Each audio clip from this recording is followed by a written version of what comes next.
We are tracking through the entire life story of Jesus as told by his best friend. We have made our way through the first 4 chapters. We're going to pick up with chapter 5. And I feel like now would be a really good moment to remind you of why we're making our way through the whole Gospel of John. All 21 chapters, Sunday by Sunday, passage by passage. The reason is that John wrote this story. He wrote the life of Jesus out so that we could see who he is from his firsthand eyewitness account and believe in him. And John even says towards the end of the book, in the last verse of chapter 20, John 20:31, he says, "These things have been written that you might believe that Jesus is the Christ, the Son of God, and that believing you might have a life in his name." I put that on the screen for you so you can see that the end there says you might have life in his name. And what is John telling us there?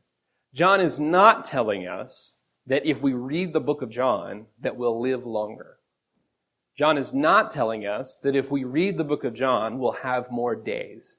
What he's telling us is that we'll find the real substance of life.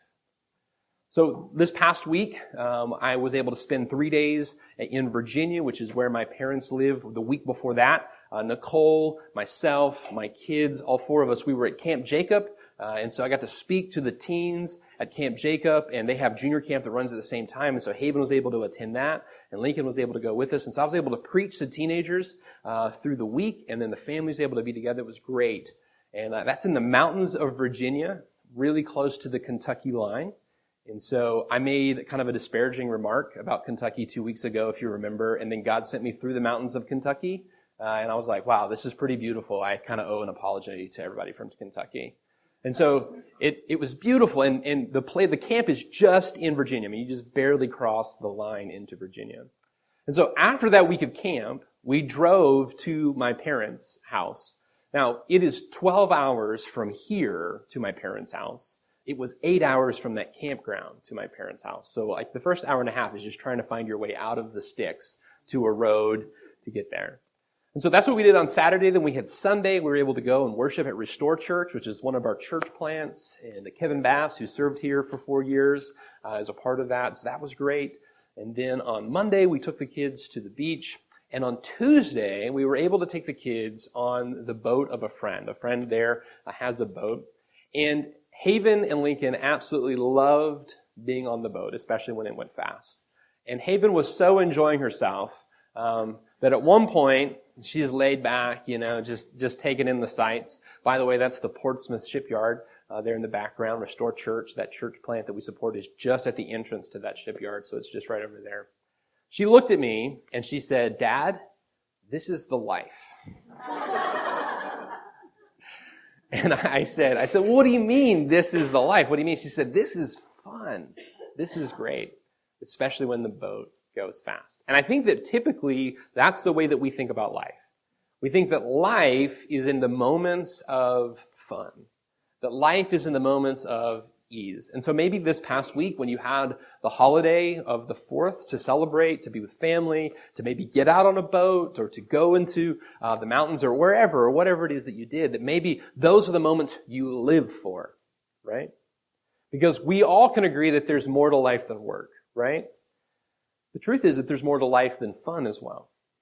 There's more to life than this. And that's what John is talking about in his book. The reason he has written the life story of Jesus is so that we might have life, because there's more to life than this. Even if you just came off a vacation and you had an amazing time and you had moments you said, "Man, this is living, this is the life," or you had those moments that you're typically living for, there's more to life than even that. There's more to life than this.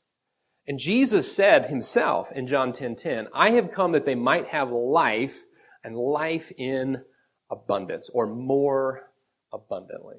So Jesus says, I've come that they could have life. I have come so that you might have this life that he's speaking of. And so here in John chapter 5, we're going to see yet another story that gives us a picture of who Jesus is, that gives us an idea of what he's about. And by knowing him, we can come to experience this life. And so we're going to read the first 18 verses of John chapter 5. And so if you would start with me in verse 1, we'll follow along. After this, so here's one of those moments where we're just transitioning to the next story. And so after the things that happened in John chapter 4, after this there was a feast of the Jews, and Jesus went up to Jerusalem. Now there is at Jerusalem by the sheep market a pool, which is called in the Hebrew tongue Bethsaida, having 5 porches. In these lay a great multitude of impotent folk, of blind, halt, withered, waiting for the moving of the water. Now, the next verse is verse 4, and it may be that if you, perchance, have the English Standard Version with you this morning, that's the version you're reading. We're reading from the King James. Maybe that you, on the English Standard Version or the New American Standard, you might see a note here that this is kind of a footnote. And the reason is that some people think, looking back at old manuscripts, that what these next words are kind of like someone has kind of tried to give some explanation. And so in some manuscripts, this is included. There are just a handful of places like this in all of Scripture, and none of them have to do with anything important. And you're going to see here that this is just kind of a parenthetical statement. All right? For an angel went down at certain seasons into the pool and troubled the water. Whosoever then first, after the troubling of the water, stepped in and was made whole of whatsoever disease he had. We feel like that's probably a little bit of a parenthetical statement there. And a certain man was there, which had an infirmity 38 years. And when Jesus saw him lying there and knew that he had been now a long time in that case, he saith unto him, Wilt thou be made whole? And there's something really important about this. Jesus sees the man lying there and knows that he's been there for a long time. Jesus looks at him and he knows his whole life story. Now, I want you to hear this, okay? I look at you and I look at the faces in the crowd, and I know some of you, and I know some of you, your story, but a lot of you I don't know. And those of you I do know, I know what you've told me or what you've portrayed to me. When Jesus looks into your life, he sees everything. He knows the whole story. And so he doesn't need to get the background on this man's life. He knows that he's been sitting there for 38 years. So the question that Jesus asked him is not, hey, what happened? The question that Jesus asked him is, wilt thou be made whole? And Jesus looks at you today, and he knows the whole backstory, and he asks the same question. Do you want to be made whole? Verse 7, the impotent man answered him, Sir, I have no man when the water is troubled to put me into the pool.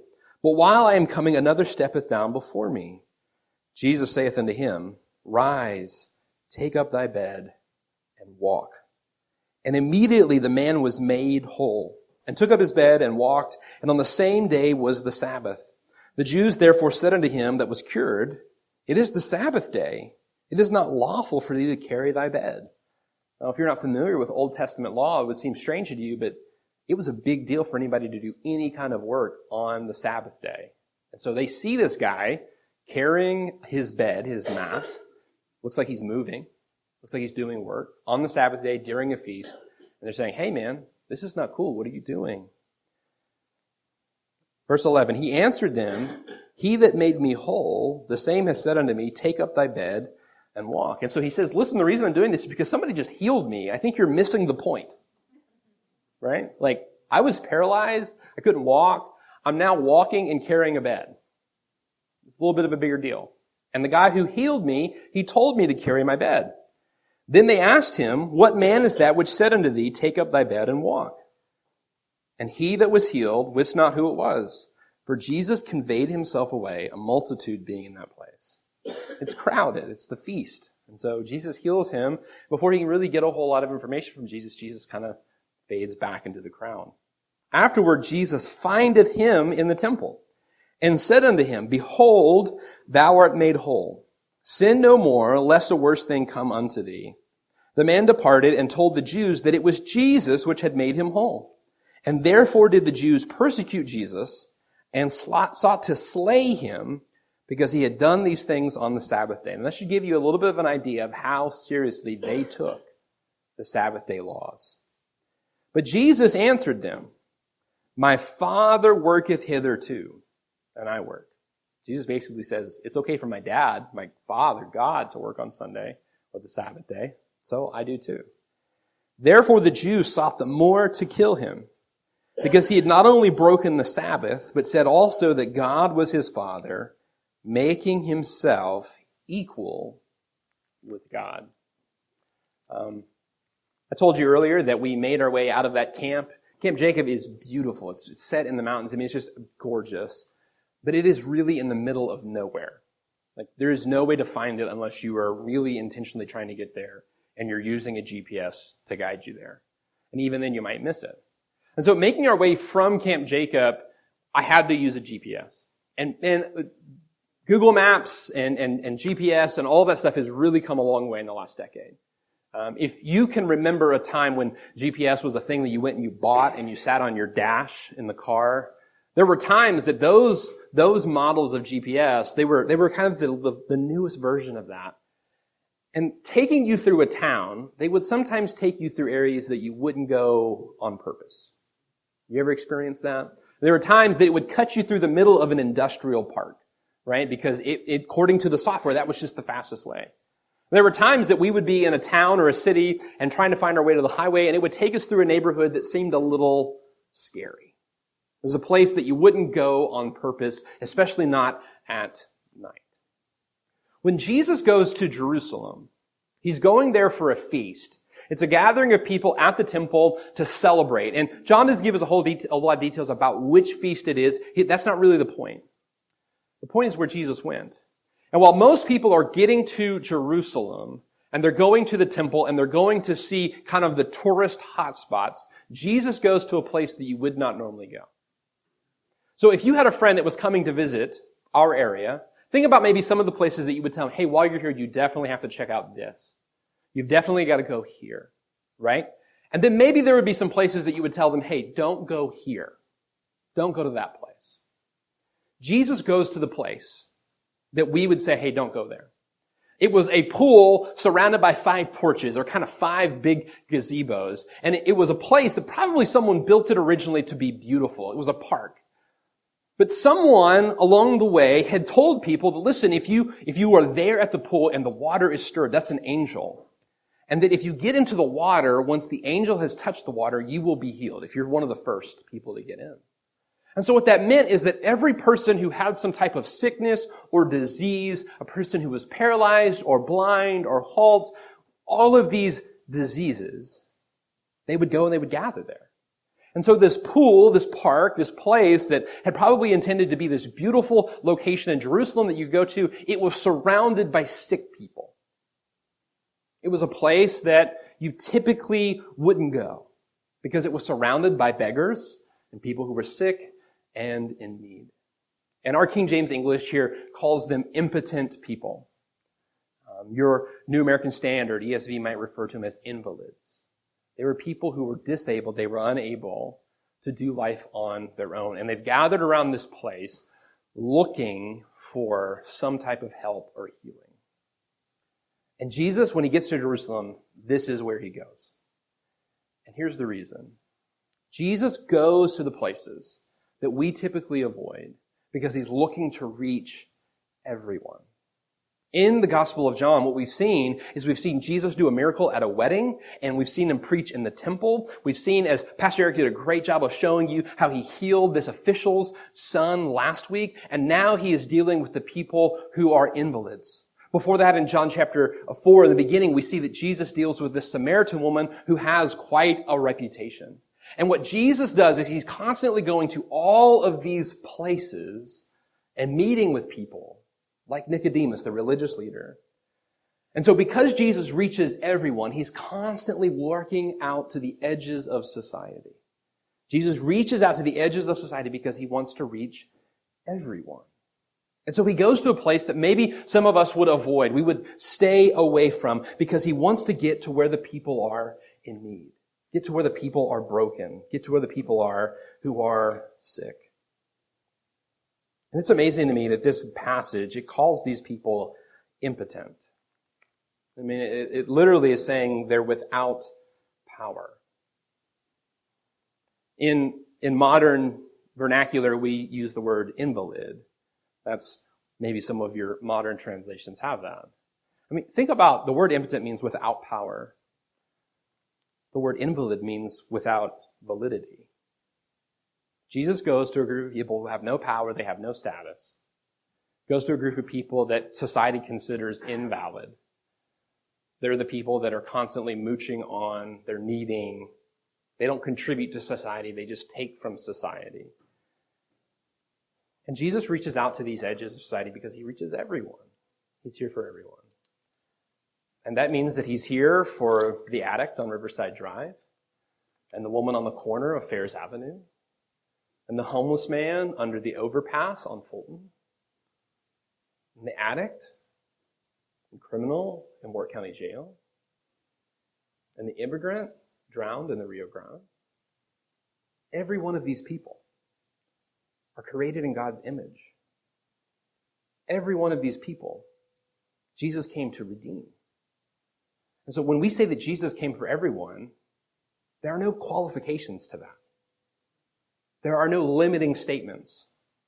There's no, well, Jesus came for everyone except for, or Jesus came for everyone who's like us. He came for everyone. The Samaritan woman, the religious leader, the powerful man, the invalid. He comes for all of us. And what happens for us many times is we often miss the people who are desperately in need because we're so focused on authority and power and control. And that's what happens when this man gets to the temple. This man gets to the temple, and he's carrying his bed, and the priests are upset because it's the Sabbath. And earlier we kind of laughed at, hey, they really missed the point. I mean, this guy was paralyzed, Jesus healed him, and now they're upset because he's carrying his bed on Sunday. Now for us, this is not a big deal because we don't really worry about keeping Sunday holy. We don't even have blue laws anymore. How many of you remember blue laws? You even know what those are? Blue laws were there were stores that couldn't be open on Sunday. Blue laws that you could only be open if you met special qualifications. There had to be so many gas stations and medical places and places you could get medicine on Sundays. And those just constantly expanded. And most recently here in Indiana, we saw one of the final remainders of blue laws fall off the books when it was now okay to buy alcohol on Sunday. This is just not something that's appreciated in our culture anymore. It's not something that we're worried about. But for these people, it was a really big deal. What I want you to see is that what Jesus has done here is he set up a situation where he can push back on their feelings of control and authority. You see, every miracle was a sign, Jesus showing his power and authority. Every miracle was this way that he was showing people, I am the Son of God. And there were times that Jesus would heal someone and he would say, don't tell anybody. There were times that Jesus would do a miracle and the only people that knew about it were his disciples. The miracle at the wedding in John chapter 2 is one of those examples. But then there were other times that Jesus would heal somebody and he would say, go show yourself to the priest. Go and tell your family and friends. And here, when Jesus speaks to this man, he says, rise, take up thy bed and walk. And Jesus knows what he's doing. Jesus did not say, oh, is it Sabbath day? We had a holiday this week, and so I've totally lost track of what day of the week it is. No, he knew it was the Sabbath. And he tells this man, rise and take up your bed and walk. And it was to be a demonstration of just how healed this man was, that he could physically pick up his bed and take it. But it was also, he was engaging these priests. And so when they say, who told you that you should take up your bed? They're doing some investigation. They're wanting to find out, why is there a man during the feast carrying his bed on the Sabbath day? And this is really clear that Jesus has kind of engaged in this conflict on purpose with them in verse 17 when he says, my Father works hitherto. Jesus says, God's allowed to work on Sunday, right? I am God. I can do this because of who I am. And he's showing them, he's demonstrating to them that he has the power and authority to do this. And what Jesus is doing is he's challenging their idea of power and control. He's challenging their mirage, their imagination that they're in control. That's what they think. They think, hey, listen, this guy's carrying his bed. We're going to show him. Now, today in our culture, we are not as concerned with Sabbath laws, but there are a whole bunch of other things that we're really concerned about. And we're comfortable with Jesus as long as he didn't challenge any of our ideas on sexual morality, or politics, But if Jesus says something in Scripture that kind of goes against what our presidential preference or our political preferences are, we don't really like that. And if you follow Jesus, there will be times that you will find yourself out of step with the majority. There will be times that you find yourself out of step with your political party that you've been a part of ever since you were a kid, because that was what grandma was, and you're going to be a Democrat like grandma was a Democrat, or you're going to be a Republican just like dad was a Republican. There are going to be some times that Jesus pushes back on that and says, that's not a Jesus concept. That's not a Jesus idea. And we've got to be willing to say, yeah, I know what most people say about that, but I'm following what Jesus says about it. I know that it's culturally normal to accept these sins today. I know that it's culturally normal for people to be upset about these things today, but I'm following Jesus, what he has to say. And in Jesus' day, he was considered a liberal because he was setting aside these conservative laws about the Sabbath that had been in place for years. And today, in our culture today, he's seen as old-fashioned and stodgy and conservative and backward. And there may be a culture that comes after ours that sees Jesus as liberal again. But no matter the culture, no matter the era, what defines what is right is Jesus, because he's God's son. And that's what he's saying to them. He's saying God is able to work on Sunday because he has the authority and he's God, and so can I. So can I. So Jesus will challenge your notions of power and control. And by the way, he'll often do this through opportunities to serve the least of these, those around us who are struggling, like these people that were gathered around this pool. He'll also do it by defying our desires and the things that we want, the things that our nature pulls us toward, by saying that is not holy, that is not good, that is not healthy for you. And if Jesus has never done that for you, if he has never challenged your ideas or your behavior, if he's never convicted you over something that you've been holding on to or something you're engaged in or some ideology you're holding on to, you're not following Jesus. You're following your own ideas. You're only following Jesus as it fits within your ideology. Jesus is greater than us. He is God Almighty. He is the creator of the universe. He is God in the flesh. And so he supersedes us. And if there's never a moment in your life that says, you know what, I want to do this, but Jesus says this, so I need to go the way that Jesus goes, you're not following Jesus. You're just asking him to tag along with the life that you want to live. We are God's conception. We are God's creation. He is not our creation. We submit to him. He does not submit to us. So we cannot read the Bible and say, you know what, Jesus, I know that was kind of the thing back then, but today, we're cool with that now, Jesus, so you need to get in line.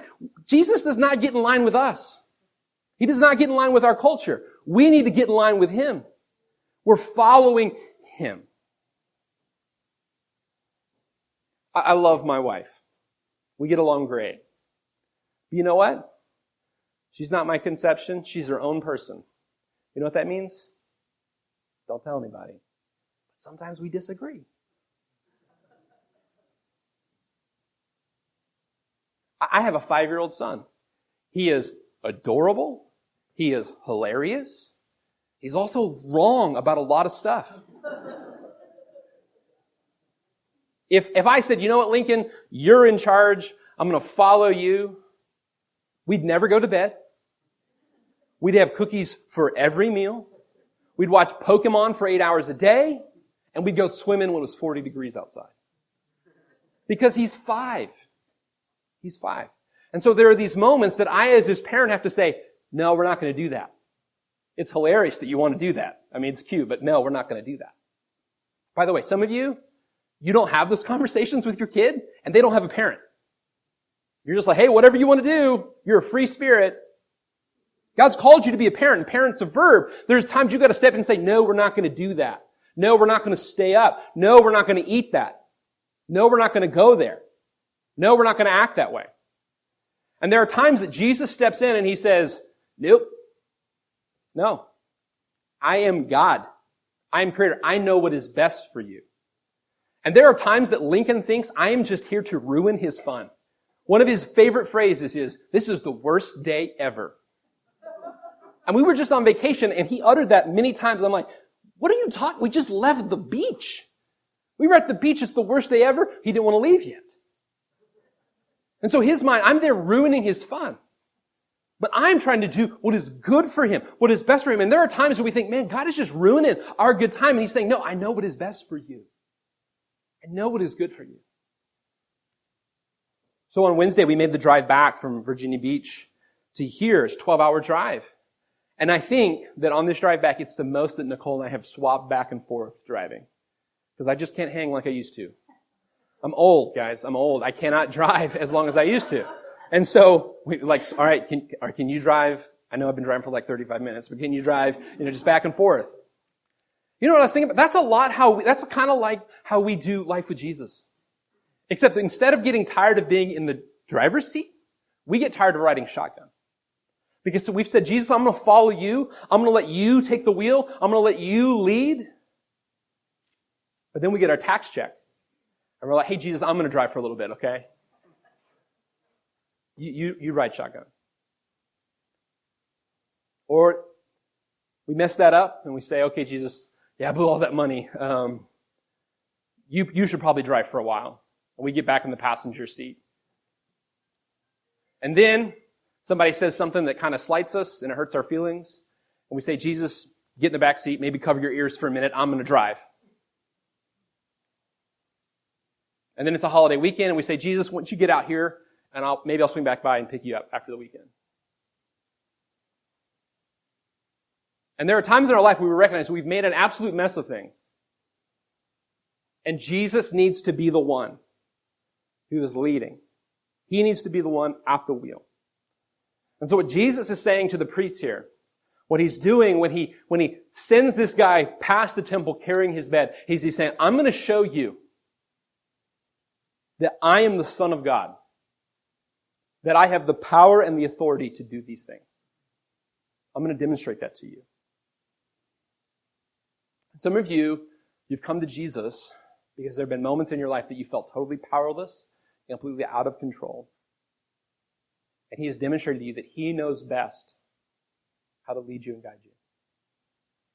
So Jesus demonstrates that he has total power, total authority by healing this man and telling him to pick up his bed on the Sabbath day. So what does Jesus do with this power and authority? Did you notice what happened? He went and he found that man in the temple. So Jesus had healed him and kind of slipped away. But Jesus wasn't forgetting him or neglecting him. Jesus had a point. Jesus was going to lead him towards spiritual health. And when Jesus is leading your life, when Jesus is the wheel, when he is in the driver's seat, he will always lead you to spiritual health. That's always where he'll take you. Jesus demonstrates his power and his authority, and he goes and he finds this man in verse 14. Look at verse 14 with me, okay? Afterward, Jesus findeth him in the temple and said unto him, Behold, thou art made whole. Sin no more, lest a worse thing come unto thee. Jesus had the power to heal this man who had been sick for 38 years. Someone who had been an invalid for 38 years. Jesus was able to tell him to get up and walk like it was nothing.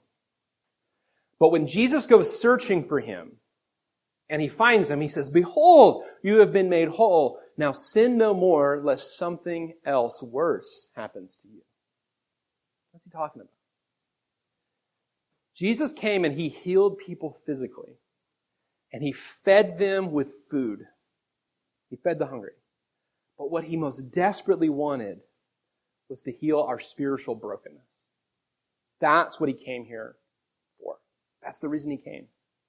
And so he seeks this man out to encourage him to go and sin no more. If Jesus had come and he'd only helped people physically and fed them when they were hungry and done nothing for them spiritually, he'd be like a cancer doctor who gives out Tylenol and candy but never does chemotherapy or radiation. He would make people feel good for the moment they were there and then let them die. 38 years sounds like a really long time to be paralyzed or invalid. But in light of eternity, 38 years is nothing. And our time here on earth is just a blip on our timeline of existence.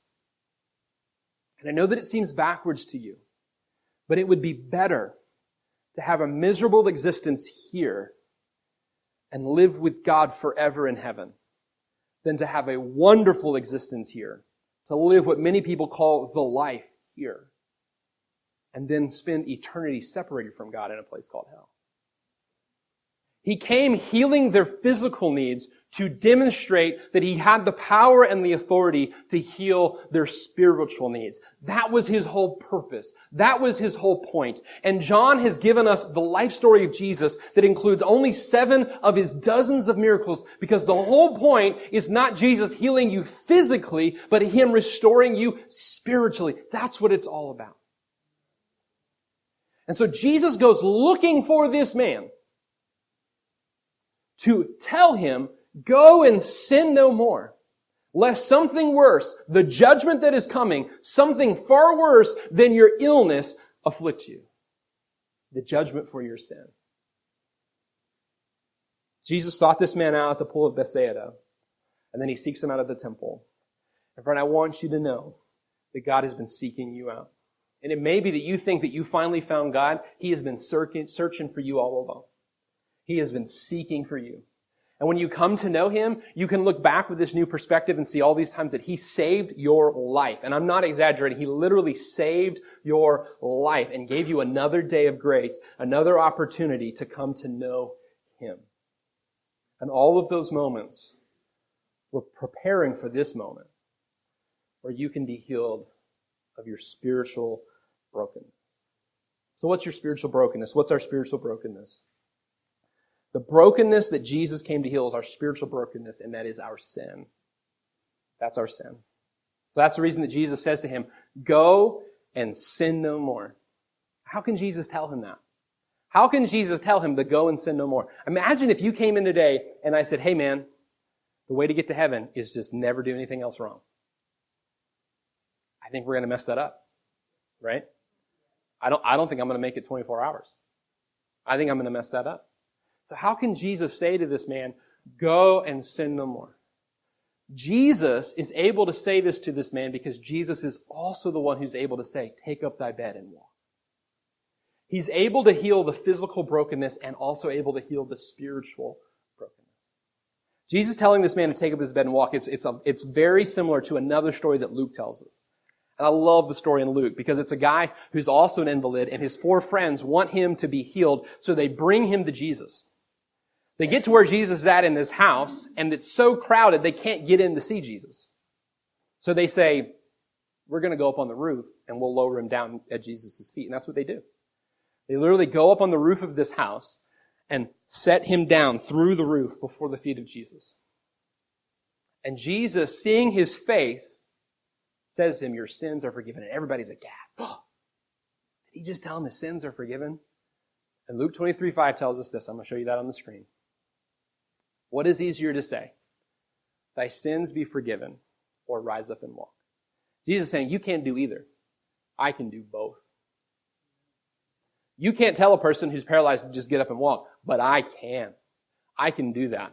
And because I have that power and authority, it's a demonstration of the fact that I can say, go and sin no more. I can empower you to live a grace-filled life. I can forgive you of your sin. I can wipe the slate clean. Only Jesus can do that. Only Jesus. Jesus alone can do that. And so it may be that you're here and you're coming to church and you're learning about Jesus because you know that your life is a mess and you need something to help you out. But friend, let me encourage you, don't stop at superstition. Don't stop short of having a Savior. Give your life over to him. He is the one that can heal your spiritual brokenness. He alone. And all of these miracles that he did were to show that he had the power and the authority to do and say these things because he is God's own Son, come in the flesh, to die a death that all of us deserved after living a life that none of us could live, and then resurrecting, conquering death to demonstrate that he has the power over death, hell, the grave, sin, your spiritual brokenness, and mine. So the question that really matters is, are you following Jesus? Are you following Christ? Nothing else matters. Are you following him? I'm not asking you bringing him along for the ride. Are you following him? Is he in the driver's seat? Or is he just a bumper sticker on the car? Have you given him the wheel? Or is he just along for the ride? Are you picking him up when you need him and dropping him off when you're tired? Are you following him? Would you bow your heads with me?